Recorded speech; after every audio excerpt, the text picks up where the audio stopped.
Hey everybody, welcome back to Murphy's Law. I'm so excited to be here with you today. Today we're going to talk a little bit about trust and our role in the community when it comes to trust.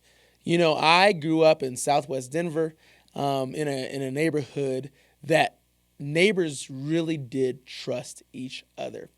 You know, it is so interesting because I look at my neighborhood today, and besides the neighbors that are literally right next door to me, I can't tell you that I trust all my neighbors.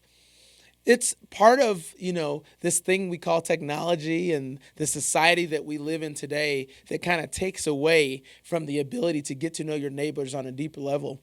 But really what it's about is that we don't intentionally go and meet the people all around our neighborhoods because we're so busy. We're so busy doing all the things that we do, whether it's gymnastics practice or, riding horses or going to the plays or you name it. We're all so busy that we don't intentionally try and take time with our neighbors today.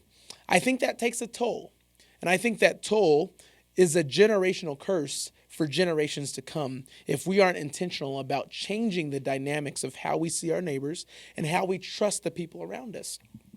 I reflect on just growing up, in my parents' neighborhood where they still live in the same neighborhood 40 years later.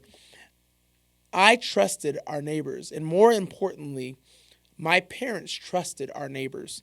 It wasn't uncommon for me to just go to the next door neighbor or the couple doors down and knock on their door and just go see how they're doing. And I'd be welcomed in and I'd eat lunch with them, or I'd go sit at their coffee table, and you would think I'd be playing with their neighborhood kids. That did happen.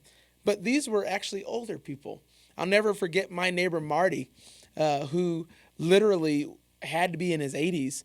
I would go as the only little black boy in the neighborhood, go and sit down with Marty, and he would pour a cup of tea and he would just sit there and listen to me chat.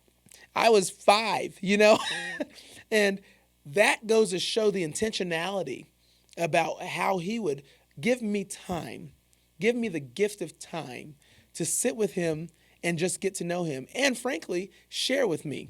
I'd also give an anecdote about my neighbor Terry, who was a little younger, I would say in his mid-40s and 50s, who was a retired police officer, who would literally take me out and teach me how to hunt. He would teach me how to fish, teach me how to fix things. He was a huge fix-it man. He would actually fix things for all of our neighbors.